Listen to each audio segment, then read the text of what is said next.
दोस्तों बीपीएल के पहले मुकाबले में गुजरात जायंट्स ने टॉस जीता और कप्तान बेथ मुनी ने पहले गेंदबाजी करने का फैसला लिया। मुंबई इंडियंस के लिए एस्थिया भाटका और मैथ्यूज ओपनिंग करने आई और मानसी के स्पेल का पहले ओवर में ही पहली गेंद पर हेली मैथ्यूज ने शानदार सिक्स चढ़ा। अगली गेंद पर मिसफील्ड होने के चलते 4 रन मिला। इस ओवर में कुल 12 रन बने, लेकिन तनुजा करवर ने अपने स्पेल के पहले ओवर में ही मुंबई इंडियंस को बड़ा झटका दिया। एस्थिया भाटका को एक निजी स्कोर पर कैच आउट करवाया। इसके बाद सिवरबेंट बैटिंग के लिए आई और 5वें ओवर में मोनिका के आखिरी 2 गेंदों पर सिवरबेंट ने शानदार 2 चौके लगाए, जिसके साथ मुंबई इंडियंस का स्कोर 35 पर 1 जा पहुंचा। हेली मैथ्यूज आज फॉर्म में थी। उन्होंने सदरलैंड के ओवर में शानदार 2 छक्के लगाए, जिसके बाद 8 ओवरों की समाप्ति पर मुंबई इंडियंस का स्कोर 61 पर 1 था। मैथ्यूज 35 और सिवरबेंट 22 रन पर पहुंच गई थी।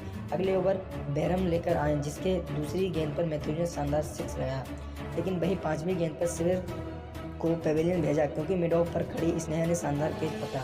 उसके बाद हरमनप्रीत कौर बल्लेबाजी के लिए आई। 9 ओवर में मुंबई इंडियंस का स्कोर 70 पर 2 था और हेली मैथ्यूज 42 रन बनाकर खेल रही थी। तभी अगले ओवर में गार्डनर को बहुत बड़ी सफलता मिली।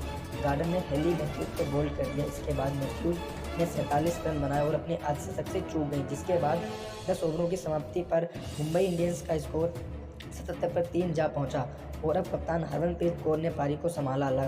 2 चौके लगाए और एक एमिलिया कर ने जड़ दिया। इसके बाद तो रनों की बरसात होने लगी। 4-4-4 एमिलिया कर और हरमनप्रीत कौर ने मिलकर 14 ओवरों के बाद एमआई का स्कोर 124 पर 3 तक पहुंचा दिया। फिर बॉलिंग के लिए आई गार्डनर ने हरमनप्रीत कौर ने लगातार 3 चौके लगाए।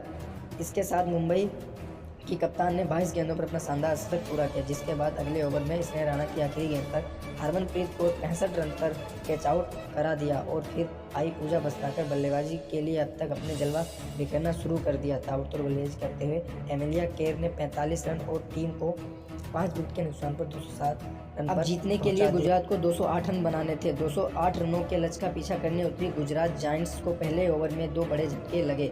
एक झटका कप्तान बेथ मुनी के रूप में लगा, जो पहले ही ओवर में मैदान से बाहर हो गई। वह चोट के कारण पेविलियन लौट गई, लेकिन उनके स्थान पर बल्लेबाजी करने उतरी हरलीन दोयल खाता खोले बिना ही आउट हो गई। इसके बाद दूसरे ओवर की तीसरी गेंद पर इसी बॉन्ग ने एस्ले गार्डनर को अपना शिकार बनाया। गार्डनर बिना खाता खोले पेविलियन लौट गई और अगले ओवर में नेट की बॉल पर मेघना के बल्ले का अंदरूनी किनारे को बीट करते हुए सीधे स्टंप पर जा लगी, जिसके बाद मेघना 2 रन बनाकर पेविलियन लौट गई। इसके बाद तो लाइन ही लग गई, तू चल मैं आता हूं और 8 ओवरों के बाद गुजरात का स्कोर 23 रन पर 7 विकेट था। फिर आई हेमलता और मानसी, जो हार के अंतर को कम करने की कोशिश कर रही थी।